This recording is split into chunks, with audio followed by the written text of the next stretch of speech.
To be or not to be, that is the question. Whether 'tis nobler in the mind to suffer the slings and arrows of outrageous fortune, or to take arms against a sea of troubles, and by opposing end them. To die, to sleep, no more.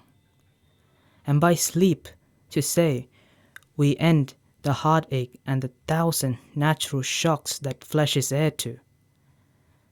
'Tis a consummation devoutly to be wished. To die, to sleep, perchance to dream. Aye, there's the rub. For in that sleep of death, what dreams may come, when we have shuffled off this mortal coil, make us pause. There's the respect that makes calamity of so long life. For who would bear the whips and scorns of time, the oppressor's wrong, the proud man's contumely, the pangs of disprized love, the law's delay, the insolence of office, the spurns that patient merit of the unworthy takes, when he himself might his quietus make with a bare bodkin?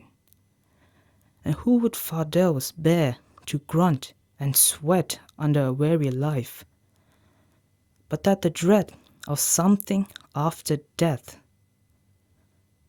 the undiscovered country, from whose bourne no traveller returns, and makes us rather bear those ills we have, than fly to others that we know not of.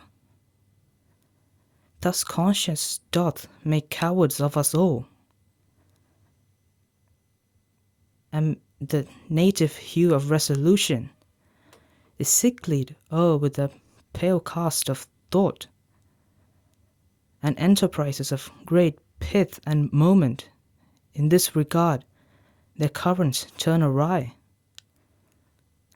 and lose the name of action. The raven himself is hoarse, the crocs, the fatal entrance of Duncan into my battlements. Come, you spirits, that lent on mortal thoughts, unsex me here, and fill me from the crown to toe, full of direst greed. Make thick my blood, and stop up the passage and access of remorse, and the compunctious visitings of nature, nor peace between the effect and it. Come to my women's breast, and take my milk for gall, you murderous ministers. Wherever your sightless substance, you wait on nature's mischief. Friends, Romans, countrymen, lend me your ears. I come to bury Caesar, not to praise him. The evil that men do lives after them. The good is oft in there with their bones. So let it be with Caesar. The noble Brutus had told you that Caesar was ambitious. If it were so, it was a grievous fault, and grievously had Caesar answered it. Here, under the leave of Brutus and the rest, for Brutus is an honorable man. So are they all honorable men? Come I to speak in Caesar's funeral. He was my friend, faithful and just to me. But Brutus says he was ambitious, and Brutus is an honorable man. He brought many captives homes to Rome, whose ransoms had filled general coffers to fill. Is this in Caesar's seem ambitious? When the poor have cried, Caesar had wept. Ambition should be made of sterner stuff. But yet Brutus says he was ambitious, and Brutus is an honorable man. All the world's a stage, and all men and women merely players. They have their exist and their entrance. One man in his time plays many parts. His acts been in 7 ages. At first, the infant, mewling and puking in the nurse's arms. Then the whining schoolboy, with his satchel and shining morning face, creeping like a snail, unwilling to school.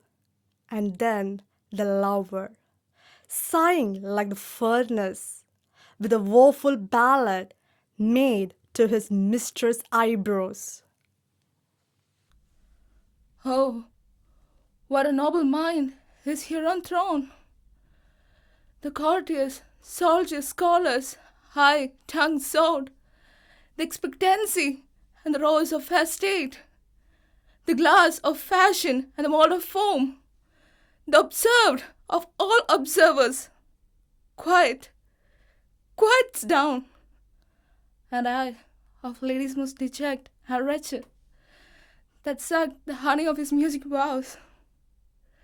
Now see that noble and more sovereign reason, like sweet bells jangled out of tune, and harsh, that unmatched form and vigor of blonde youth, blasted with ecstasy. Oh, oh, it's me. To see that what I see what I see.